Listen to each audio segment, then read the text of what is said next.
Hello friends, Reshma Sanjay, Ancestor Builders.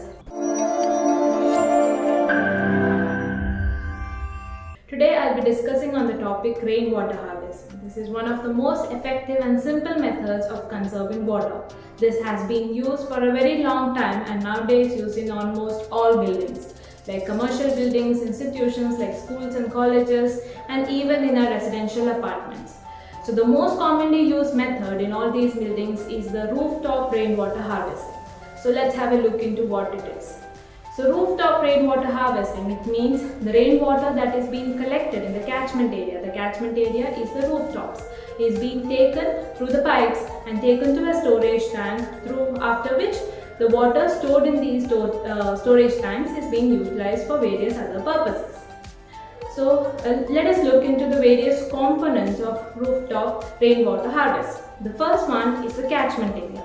So the catchment is the area which receives the direct rainfall. That is our rooftops. So these may be paved surfaces or unpaved surfaces. So this catchment receives the direct rainfall which collects the water and it is taken to the storage tanks. So the next component of the rainwater harvesting is the channels. So the channels are located at the edges of these sloping catchment area. So the size of these channels will depend upon the total flow received in that particular area. So from these channels, the water collected is being taken through the pipes to the storage tanks. So the next component, as I said, are the conduits or the pipes. So the conduits or the pipes transfer the water from the catchment area to the storage pits or the recharge wells, which are used for the recharging the underground water.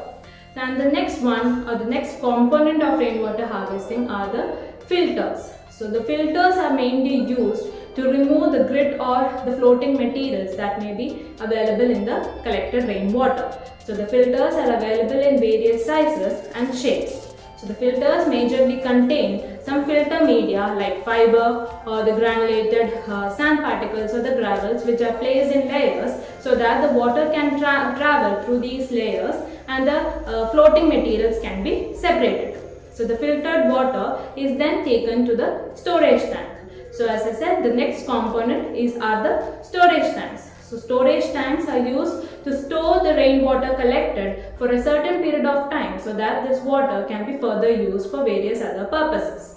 So the storage tanks are available in various shapes, like it can be cylindrical in shape, square in shape or rectangular in shape, and can be located underground or overground depending upon the availability of area. And the storage tanks, certain maintenance methods like cleaning or disinfection has to be carried out over a period of time so that the water can be used in later stage. And one more method of storing this water or maintaining this water are the use of recharge pits or recharge wells, which further take the stored water to the underground, that is used to recharge the underground aquifers. So what are the various advantages of carrying out rainwater harvesting? So the first one, as I said already, is one of the most important and the most obvious methods of conserving water. It conserves about 40% of water that is being used for various activities. The second one, it is used to mitigate the soil erosion in that particular area and also road runoff. So during it mitigates flood when there are heavy rainfall.